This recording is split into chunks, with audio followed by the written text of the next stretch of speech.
Saya dah umumkan semalam bahawa Jabatan Penjara akan mengeluarkan SOP tambahan yang baru.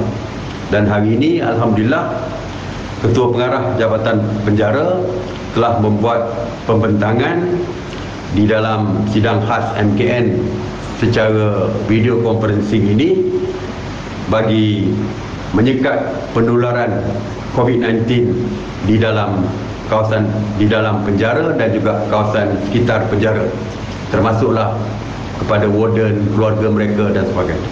Yang pertamanya adalah SOP mengenai penerimaan banduan baru.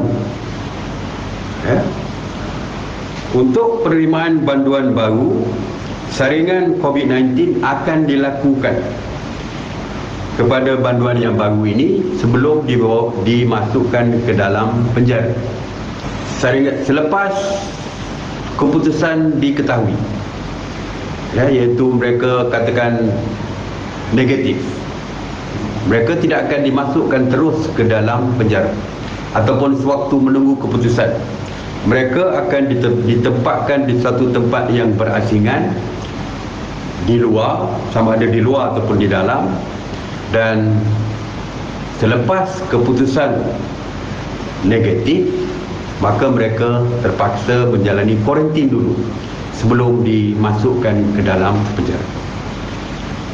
Dan mereka perlu berada di pusat, di kawasan yang khaskan untuk kuarantin selama 13 hari sebelum dilakukan swab test kedua. Jika ada mana-mana yang positif, sama ada swab test pertama atau kedua, tentu saja akan dihantar ke hospital. Manakala swab test kedua, selepas swab test kedua didapati banduan itu resultnya adalah negatif, mereka akan dipindahkan ke dalam blok penjara. Penempatan kekal hanyalah pada hari ke-15 dan akan diasingkan dulu selama 5 hari daripada bercampur dengan banduan-banduan lain. Mengenai pengurusan banduan sewaktu di dalam penjara, walaupun sudah pun negatif, yang bercampur dengan pegawai-pegawai banduan-banduan lain adalah negatif, tetapi masih lagi dikawal dengan ketat oleh Jabatan Penjara. Sebagai contoh, Jabatan Kuasa Urusia Pengurusan Krisis COVID-19 diwujudkan dan diaktifkan di dalam penjara. Pengoperasian penjara sementara diwujudkan bagi mengelakkan kesesakan. Mewujudkan base untuk anggota Kementerian Kesihatan di kawasan berhampiran untuk merawat banduan yang tidak kritikal di blok penempatan. Banduan sedia ada dalam penjara tidak dibenarkan keluar daripada penjara dalam bilik penjara mereka kecuali rawatan dan pengurangan kesesakan.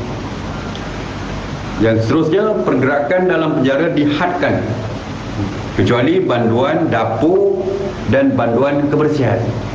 Lawatan keluarga banduan dibatalkan serta-merta, dan penjara sama ada dalam dan luar akan disanitasi sebanyak 2 kali sehari. Banduan juga ada masanya terlibat untuk dibawa ke mahkamah dan juga untuk pemindahan ke penjara lain. Oleh itu, beberapa SOP juga diperkenalkan, seperti penjarakan sosial di dalam kenderaan, pemeriksaan kesihatan ke atas pegawai pengirim, dan banduan dilakukan untuk mengesahkan fit to travel dan bebas gejala COVID-19. Pastikan alat bantuan keselamatan dan kenderaan akan digunakan mesti disanitize ataupun dinyah kuman. Peralatan bantuan termasuk sarung tangan, pelitup muka dan hand sanitizer juga disediakan. Jadi walau kita ada kes yang melibatkan berlaku perpindahan banduan daripada satu penjara ke satu penjara, kerana tidak ada SOP yang ketat seperti ini, ada kes yang melibatkan jangkitan di penjara yang lain. Begitu juga dengan proses ke mahkamah, tidak ada banduan yang perlu di sambung jaminan dan sebagainya untuk perlu dibawa ke mahkamah dan sebagainya.